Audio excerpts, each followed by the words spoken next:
Mowgli once upon a time lived in the jungle, a tiger named Shere Khan. Everyone was afraid of him. He was brutal and did not spare anyone. On that day, when the history of the smell of prey brought him to the river bank, making his way through the undergrowth, he saw the crying child, the human baby. Said Shere Khan, "What luck! It is true that I have never eaten anything like that. But he's so delicious to look at, there should be delicious. Now I zakushu glory." But he was about to pounce on the child as the road was blocked by 3 angry wolves. "One more step, Shere Khan, and you die," they said. "This is our territory. Get out." 3 wolves. Tiger was not open. He stepped back, vowing revenge. Meanwhile, wolves looked at the child. "Poor thing, one in the jungle, he will die," said the wolf mother. Turning to the other wolves, she added, "I would willingly take him into their family. Adopt a human baby is not easy. Such decisions are not made overnight." Each wolf had to express their views on the Grand Council of the Wolf Pack. At night, when over the jungle was a full moon, the whole flock has gathered at the council rock. Besides wolves, there were a panther, Bagheera, and Baloo the brown bear. He spoke first. "I agree that a human baby was with us. He does not do any harm." Caution, Bagheera said. "What if we change it then? When he grows up, he may return to the people and bring him here to hunt us. It is necessary that he loved us," said the wolf mother. "That I take, and I," said Baloo, "I taught him the law of the jungle. In this case," said Bagheera, so the Grand Council decided to adopt a human baby in the pack. A wolf mother gave him the name of Mowgli. Several years passed. Wolf mother could be proud of his adopted child. Mowgli grew up with the cubs. He was smart and strong and loved the wolves as their brothers. But he was terribly curious and walked through the jungle, not knowing the danger that lurks at every turn. "Beware," Bagheera told him. "If you come across a Shere Khan, you're not big trouble." "But I in fact have you, Bagheera," replied Mowgli. "Why should I be afraid? Monkeys are not you friends," he insisted. "Ball. Do not vote this with them. They are lazy, rude, and never fulfill their promises." "Maybe," agreed Mowgli, "but they are so funny." As he said this, as there was a monkey among the branches, she tore off a coconut and threw it right in the head ball. A moment later it had vanished, and Mowgli could not help laughing. The next day the monkey reappeared. Now they had a whole flock. They came to Mowgli. "Come with us," they told him. "We like you.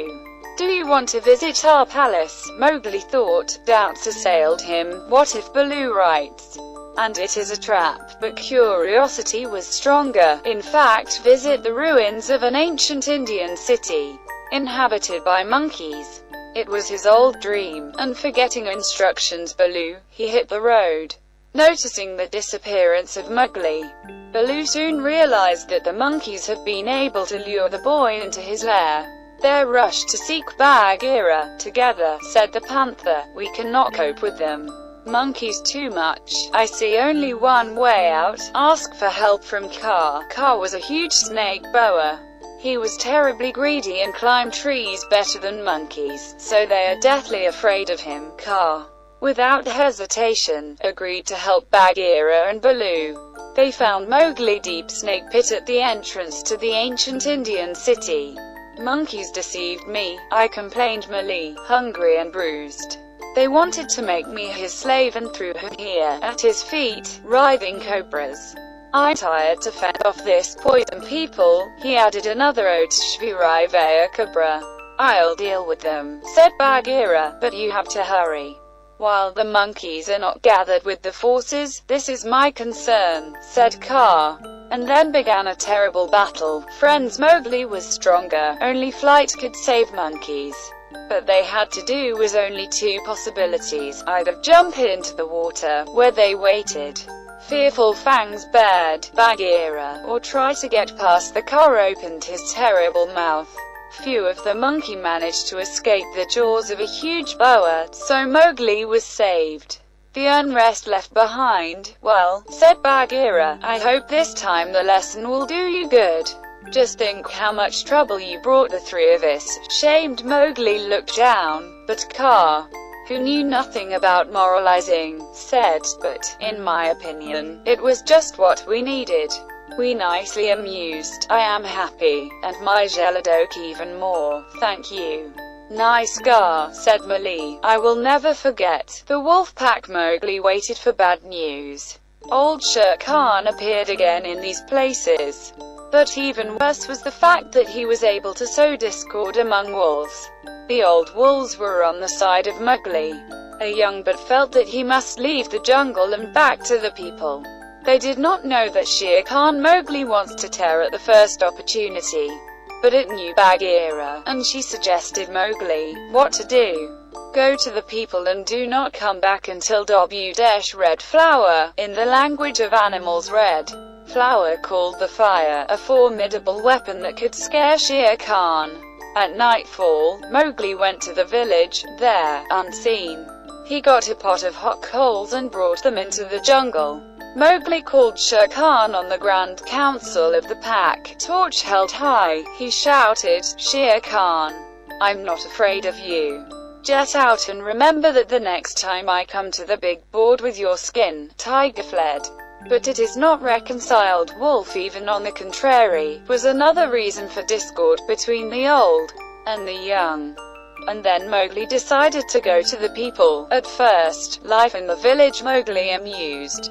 He had never heard so many ridiculous stories about the jungle and animals lived there. At first, he tried to allay people's misconceptions, talking about the mysteries of the forest, how it raised by wolves, but nobody believed him, and, in desperation, he fell silent. Increasingly, he dreamed of returning to the jungle. Separation from friends and Mother Wolf was hard for him.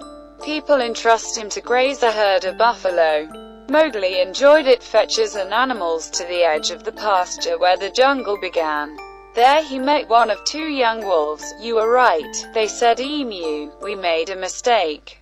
You have betrayed and believing Shere Khan. Old Tiger proved treacherous. He killed two wolves.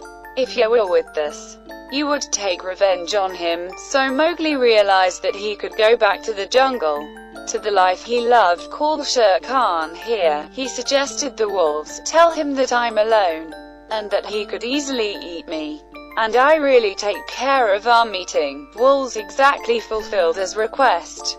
Less than a day as the woods came a tiger. Having decided that Mowgli really defenseless tiger ready to pounce, but let the boy down on him a herd of buffalo. Confused, Shere Khan took to their heels, and Mowgli with loud cries drove him his buffalo. Tiger was agile and quick, but he prevented obstacles, big boulders, fallen trees, and the buffaloes do not hurt. They raced ahead. Shere Khan was doomed. Herd caught up with him and trampled. Shere Khan was dead, and already the vultures flocked to him. From him nothing left but skin and bulging eyes in horror, dying.